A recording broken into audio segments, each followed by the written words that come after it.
저와 얘랑은 결혼 이야기가 본격적으로 오가면서부터 서로의 집안, 환경과 경제적인 상황에 대해서도 솔직하게 얘기하게 되었습니다. 저희 집은 서울에서도 손에 꼽히는 건 아니지만 그래도 넉넉한 편에 속했어요. 부모님께서 제 유학 시절에도 생활비나 학비를 무리 없이 지원해 주셨고, 저는 덕분에 학업에만 집중할 수 있었습니다. 반면 얘랑은 유학 생활을 스스로 부담했다고 했어요. 학비와 생활비, 숙소 비용까지 모두 직접 마련했다는 말을 들었을 때 처음엔 정말 대단하다고 생각했습니다. 힘든 시간을 혼자 버텼을 것이라 여겨져서 존경심이 들었죠. 그런데 이야기를 좀 더 들어보니 실제로는 아르바이트와 단기 계약직을 전전하며 겨우 학비와 생활비를 맞춰 나갔다고 하더군요. 그 과정에서 빚은 지지 않았지만 모아둔 돈도 거의 없다는 말이 이어졌습니다. 그 말을 들었을 때 저는 그래, 결혼하고 같이 맞춰서 살면 되지라고 단순하게 생각했거든요. 그런데 시간이 지날수록 얘랑이 스스로 마련한 것과 부모님의 도움을 받은 제 삶 사이의 차이를 은근히 비교하며 말하는 게 느껴졌습니다. 처음엔 농담처럼 들렸지만 자주 반복되다 보니 그 속에 깔린 불편한 감정을 읽을 수 있었어요. 그는 자주 나는 진짜 맨땅에 헤딩하듯 살았다. 내가 부럽다.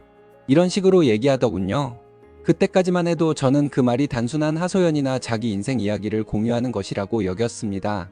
하지만 나중에는 이 비교가 단순한 부러움이 아니라 결혼 후 저희 집의 재력을 당연히 기대하는 마음이라는 것을 깨닫게 되었죠. 상견례 자리에서도 그 분위기가 살짝 드러났습니다. 제 부모님은 깔끔하고 차분하게 대화를 이어가셨는데 얘랑 쪽 부모님은 젊은 사람들이 시작이야, 뭐든 소박하게 하면 되지라는 말을 여러 번 하셨어요. 표면적으로는 절약과 알뜰함을 강조하는 것 같았지만 그 말투와 표정 속에는 너희 집이 상황이 더 나으니 너희가 더 준비해야 한다는 뉘앙스가 숨어 있었습니다. 저는 그 자리에서는 웃으며 넘겼지만 집으로 돌아오는 길에 뭔가 모르게 화가 나더라고요. 그때는 제가 왜 화가 나는지도 몰랐습니다. 예비시댁에서 저런 요구를 할 수도 있는 건지 뭔지 판단이 안 설 때였거든요. 결혼 준비를 본격적으로 시작하면서 가장 먼저 고민하게 된 건 신혼집 문제였습니다. 저는 솔직히 월세나 전세를 얻는 것보다는 가능하다면 안정적인 보금자리를 마련해서 편하게 살고 싶었어요. 그런 제 마음을 아신 아빠가 하나밖에 없는 딸 고생 안 시키고 싶다. 시작부터 안정적으로 살았으면 좋겠다. 하시더군요. 그러면서 서울에서 40평대 아파트를 살 수 있을 만큼의 금액을 지원해 주겠다고 하셨습니다. 위치는 중심지는 아니고 서울 변두리 쪽이었지만 저희 부부가 살기에는 충분히 넓고 쾌적한 곳이었죠. 저는 너무 감사했고 엄마와 함께 주말마다 발품 팔고 틈틈이 온라인으로도 손가락품을 팔며 부지런히 매물을 알아봤습니다. 결국 마음에 쏙 드는 집을 찾게 되었고 그 순간만큼은 결혼 준비 과정에서 가장 기쁘고 뿌듯한 날이었어요.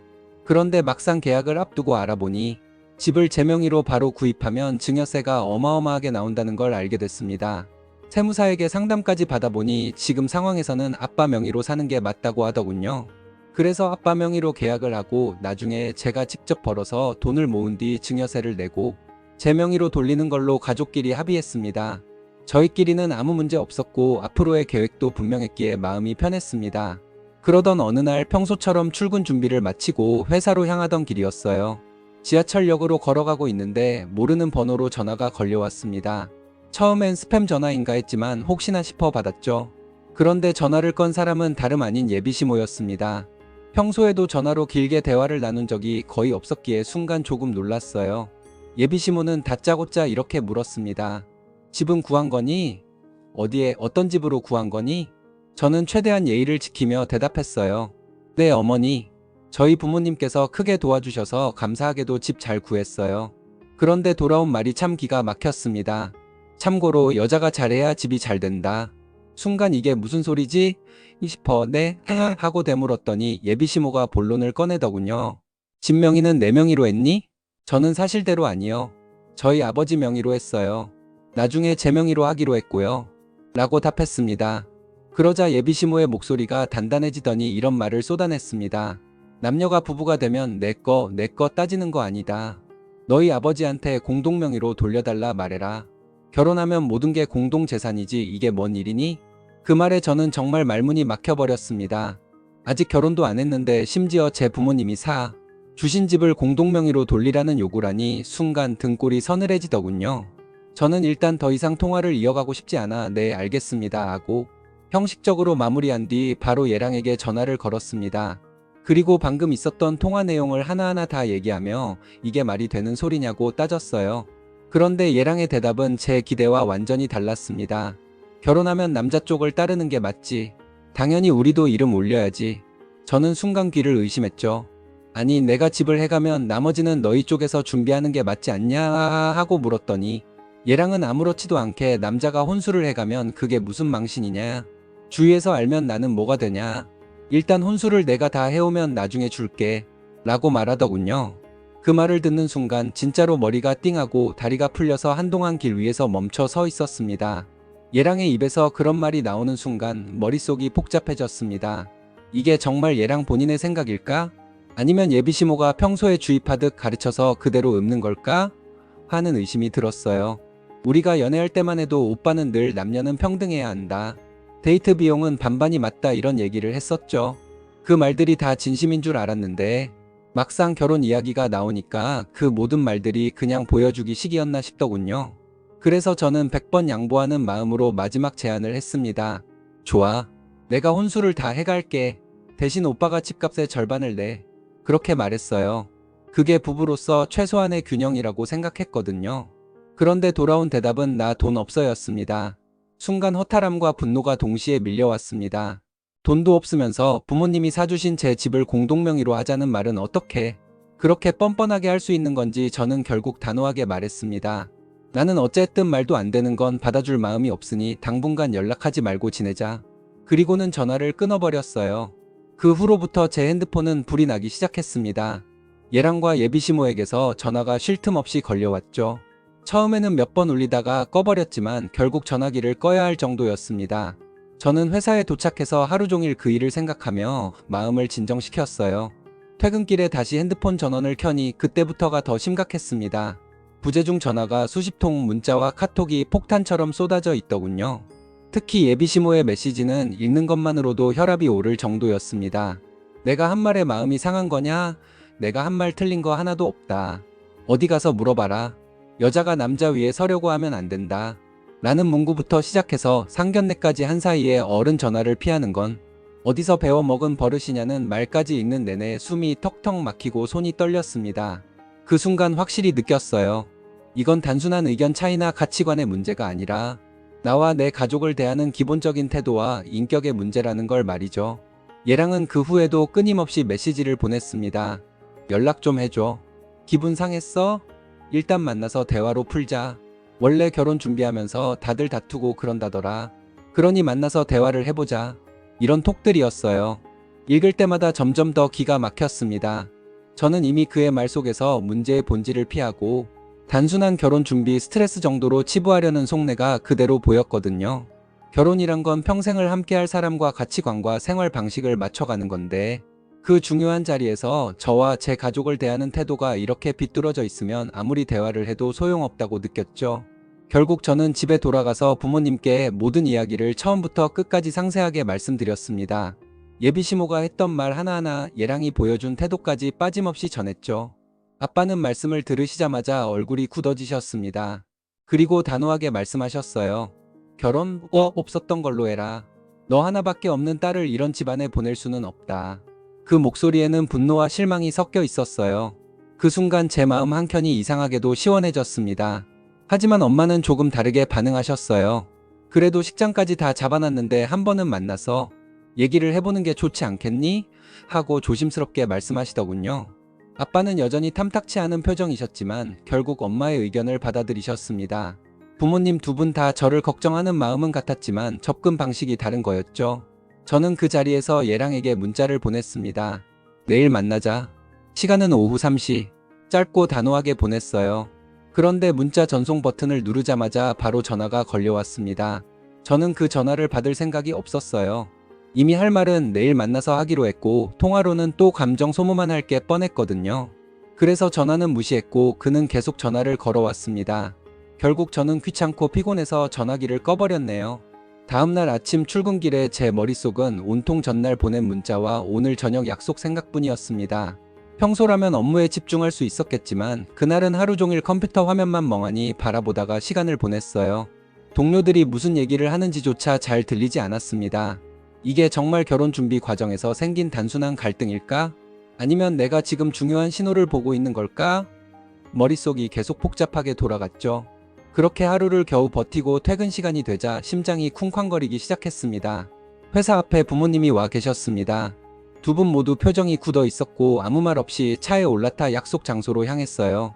가는 길 내내 아빠는 운전대를 단단히 쥐고 있었고 엄마는 제 손을 가만히 잡고 있었습니다. 카페에 도착하니 얘랑은 이미 와 있었는데 혼자가 아니었어요. 아니나 다를까 그 옆에는 예비시모가 앉아 있더군요. 순간 숨이 턱 막히는 느낌이 들었습니다. 자리에 앉자마자 얘랑이 먼저 입을 열었습니다. 왜 전화를 안 받았어? 잠수를 타면 어떡하냐고. 목소리에 짜증과 불만이 묻어 있었죠. 저는 최대한 감정을 누르고 대답했습니다. 생각할 시간이 필요했어. 그러자 예비시모가 고개를 갸웃하며 제게 물었습니다. 도대체 연락을 안 받은 이유가 뭐냐? 내가 한 말에 정말 그렇게 마음이 상한 거냐? 그렇다면 나는 정말 서운하다. 그 말이 끝나기가 무섭게 제 안에 눌러두었던 분노가 고개를 들었습니다. 저는 또박또박 말을 꺼냈어요. 우리 신혼집은 제 부모님이 평생 피땀 흘려 모은 돈으로 해주신 집입니다. 그쪽에서 집값에 보탠 건 단 한 푼도 없어요. 그런데도 공동명의를 얘기하는 건 사기꾼이나 하는 짓이에요. 게다가 혼수까지 저한테 전부 해오라고 했는데 이게 말이나 되는 소리예요? 예비시모는 눈을 크게 뜨고 저를 바라보다가 입술을 달싹이며 무언가 변명을 하려는 것 같았지만 저는 더는 물러서지 않을 생각이었어요. 제 이야기가 끝나자 얘랑의 얼굴이 눈에 띄게 붉어졌습니다. 평소엔 감정을 잘 드러내지 않던 사람이었는데 그날은 분명히 화가 난 표정이었어요. 그는 숨을 한번 가쁘게 몰아쉬더니 빠르게 말을 쏟아냈습니다. 어떻게 말을 그렇게 하냐? 내가 돈 없다고 하지 않았냐? 그래서 혼수 너가 해오면 내가 그 돈을 주겠다고 했잖아. 그리고 집 문제는 결혼하고 나면 아버님께 돈을 갚는다고 했어. 그 돈 누가 갚을 거라고 생각하냐? 나도 당연히 보태서 갚을 생각이었다. 그렇게 갚다 보면 나도 집값에 돈을 보탠 게 되지 않냐? 그 말이 이어질수록 제 머릿속은 점점 더 혼란스러워졌어요. 결혼 후 갚을 생각이 있었다는 말은 결국 지금 당장은 한 푼도 기여하지 않겠다는 소리 아닌가요? 제 부모님이 마련해 주신 집에 시댁 쪽에서 아무것도 내놓지 않은 채 나중에 조금씩 갚으면 된다는 논리는 아무리 곱씹어봐도 납득이 되지 않았죠. 게다가 혼수까지 전부 제가 해오라는 건 애초에 저를 결혼 파트너가 아닌 지원해줄 스폰서 정도로 생각했다는 뜻처럼 느껴졌습니다. 그런데 얘랑은 여기서 끝이 아니었습니다. 마지막으로 한마디를 던졌는데 그 말이 제 마음속 무언가를 완전히 꺾어버렸죠. 그는 고개를 절레절레 흔들며 씁쓸하게 웃더니 이렇게 말했습니다. 너가 이렇게 나올 줄 몰랐다. 너는 돈만 따지는 사람인 것 같다. 내가 널 뭘 보며 결혼을 결심했는지 모르겠다. 순간 제 귀가 의심스러울 정도로 기가 막혔어요. 그 말이 떨어지자 옆에서 상황을 지켜보던 예비시모가 고개를 끄덕이며 한마디 거들었습니다. 여자가 그렇게 돈돈거리면 못 쓴다. 목소리에는 너 같은 사람은 며느리로 부적합하다는 뉘앙스가 잔뜩 묻어 있었죠. 결혼을 준비하던 설렘과 기대는 이미 사라졌고 대신 이 사람들과 평생 가족으로 산다는 건 절대 불가능하다는 결론만이 남았거든요. 너무 어이가 없어서 순간적으로 어떻게 받아쳐야 할지 머릿속이 하얘졌습니다. 제 입은 굳게 다물린 채였지만 제 옆에 앉아있던 아빠가 천천히 고개를 들고 얘랑과 예비시모를 똑바로 바라보셨습니다. 먼저 큰 소리를 낸다고 이기는 것이 아닙니다. 나는 60년 가까이 살면서 거지도 이런 거지는 처음 봤어요. 처가에 돈이 있으면 처가 돈에 욕심이 없다는 걸 보여주려 노력하는 게 당연한 거죠. 그런데 대놓고 그 돈을 뺏으려 하는 걸 보니 정상적인 사람들은 아닌 것 같군요. 아빠의 목소리는 말끝마다 단호함이 묻어났습니다. 아이야 아직 어려서 뭘 모를 수 있습니다. 하지만 그 부모가 나서서 사돈될 사람의 재산을 탐내는 건 심각한 문제예요. 거지는 동냥할 때 최대한 비굴하게 굴어야 합니다. 그런데 거지가 오히려 큰 소리를 치고 당당하게 나오면 누가 동냥을 주겠습니까? 그 순간 예랑과 예비시모의 표정이 굳어졌습니다. 저는 속으로 아빠가 이렇게까지 화를 내는 건 처음 본다는 생각이 들었죠. 아빠는 한숨을 길게 내쉬더니 마지막으로 못을 박듯 말씀하셨습니다. 당신들은 정신이상자들 같아요. 우리와 인연은 여기까지입니다. 더는 볼 필요도 말 섞을 필요도 없습니다.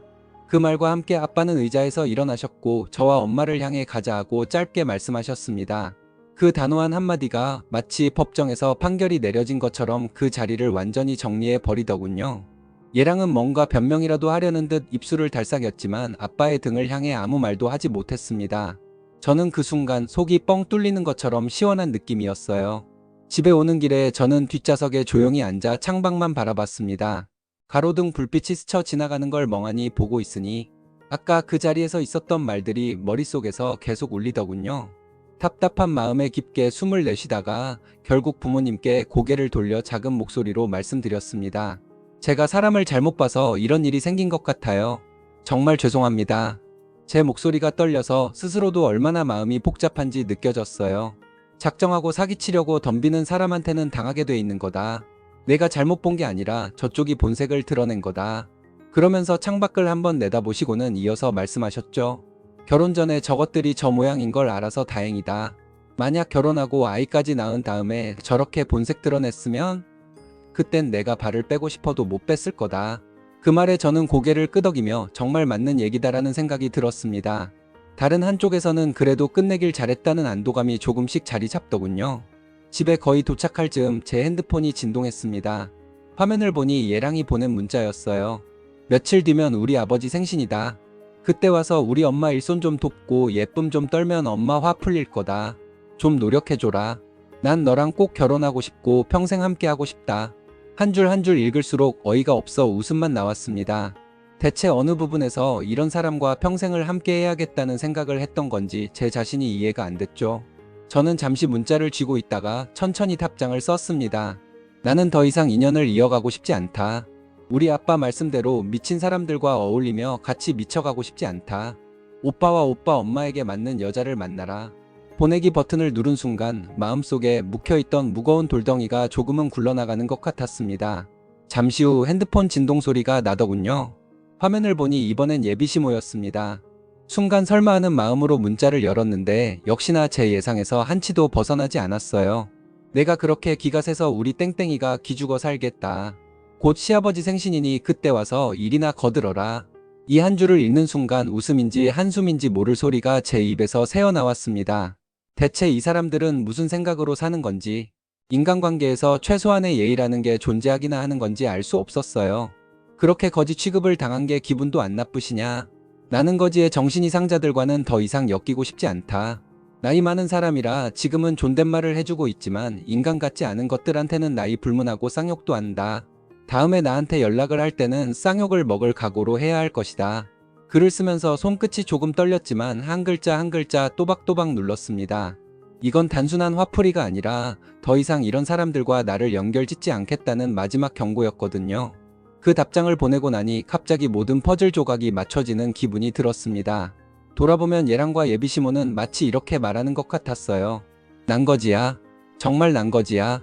근데 내 돈을 보니 욕심이 나. 너네 집에 돈 많으니까 그 돈 좀 나눠 쓰자. 돈 많으면 그래도 되잖아. 문제는 이런 말을 속으로만 생각하는 게 아니라 당당하게, 그리고 조금의 부끄러움도 없이 실제로 입 밖에 낸다는 거였죠. 보통의 사람이라면 손발이 오글거리고 자존심이 상해서라도 절대 못할 말들입니다. 그런데 이 사람들은 마치 그게 당연한 권리라도 되는 양 뻔뻔하게 요구하고, 심지어 그 상황에서 제가 잘못된 사람처럼 몰아가려 했어요. 저는 그 순간 부끄러움이라는 감정을 모른 채 사는 인생이 얼마나 비참할 수 있는지를 뼈저리게 느꼈습니다. 겉으로는 큰 소리치고 당당해 보여도 결국 그건 쏙 빈 강정 같은 삶일 뿐이라는 걸 알게 되었죠. 결국 제 마음속에는 하나의 결론이 자리 잡았습니다. 이 사람들은 앞으로도 변하지 않을 것이다. 그리고 그렇게 산다면 인생이 얼마나 불쌍해질 수 있는지 본인들만 모른 채 살아가겠지. 저는 더 이상 이들과 같은 길을 걸을 이유도 의무도 없었습니다. 그렇게 저희 아빠에게 대놓고 거지 취급을 받고도 어떻게 제게 시아버지 생신이니 와서 일손이나 거들어라라는 말이 나오는지 저는 끝까지 이해할 수 없었습니다. 이미 우리 가족이 느낀 모욕과 수치가 한계치에 다다른 상황이었는데 이 사람들은 그걸 전혀 인식하지 못하는 듯 했어요. 그 뻔뻔함과 둔감함이 오히려 소름 끼칠 정도였습니다. 아빠 말씀이 맞았습니다. 결혼 전에 이렇게 본색을 드러낸 걸 차라리 천운이라 여겨야 하는 거죠. 저는 이 사람들과 앞으로 단 하루도 더 얽히지 않아야겠다고 다짐했습니다. 그 이후로 며칠에 한 번씩 얘랑에게 문자가 오더군요. 잘 지내냐, 마음이 좀 풀렸냐, 만나서 얘기하자 같은 내용이었는데 저는 읽지도 않고 바로 삭제하거나 차단했습니다. 이제는 그 메시지를 읽는 것조차 제 감정을 소모하는 일이었거든요. 이미 제 마음속에서는 모든 관계가 끝났고 남아있는 건 더러운 기억뿐이었으니까요. 곰곰이 생각해보면 얘랑은 그냥 자기 엄마가 시키는 대로 행동한 것 같습니다. 결혼이라는 게 두 사람의 의지와 성숙함으로 이루어져야 하는 건데 그는 30이 넘은 나이에도 자기 판단을 하지 못하고 옳고 그름을 구분하지 못했어요. 아니면 어쩌면 정말 돈을 보니 자기 마음에도 욕심이 생겼던 건지도 모르겠습니다. 그 순간의 유혹 앞에서 원래 가지고 있던 가치관이나 도덕심 같은 건 아무 소용이 없었던 거죠. 한때는 제가 사랑했던 사람이었고 함께 미래를 꿈꾸기도 했습니다. 그러나 지금은 그 모든 감정이 완전히 사라졌어요. 남은 건 연민도 미련도 아닌 그냥 똥 밟았다는 생각뿐입니다. 길을 걷다 우연히 밟은 더러운 것처럼 빨리 닦아내고 잊어야 할 다시는 떠올리고 싶지 않은 기억이 되어 버렸네요.